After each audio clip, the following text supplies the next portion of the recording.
नमस्कार, मी संदीप. व्हिडिओमध्ये आपल्या सर्वांचं स्वागत करतो. तर माझ्याकडे कोंबड्याची पिल्लं आहेत, तर त्याविषयी मी तुम्हाला थोडीशी माहिती देणार आहे. तर आपण समोर व्हिडिओमध्ये बघू शकता. तर ही फायटरची पिल्लं आहेत. तर माझ्याकडे 5 पिल्लं आहेत. तर हे मी चांगल्या ठिकाणी जिथं ब्रीडिंग केलं जातं, मला जिथली यांचे पॅरेंट आवडले तिथून मी ही पिल्लं मागवलेली आहे ती. तर ही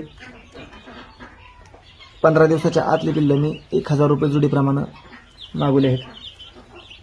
तर जवळपास आता यांचं वय जे आहे ते 2 महिन्याच्या वरती होऊन गेलेलं आहे. तर 5 पिल्लं मागवली होती. याच्यातून मॉर्टिलिटी अजिबात झालेली नाही. चांगल्या पद्धतीने ही पिल्लं आहेत आणि थोडी मांसाळलेली सुद्धा आहेत, कारण की माझ्या जवळसुद्धा बऱ्यापैकी येतात ही पिल्लं. तर अशी एवढी लांब पळून जात नाहीत. तर लहानपणापासून मी यांना खायला प्यायला करतो, त्यामुळं आतमध्ये येणं जाणं असतं, त्यामुळे थोडी घाबरत नाहीत मला. जवळ येण्याचा प्रयत्न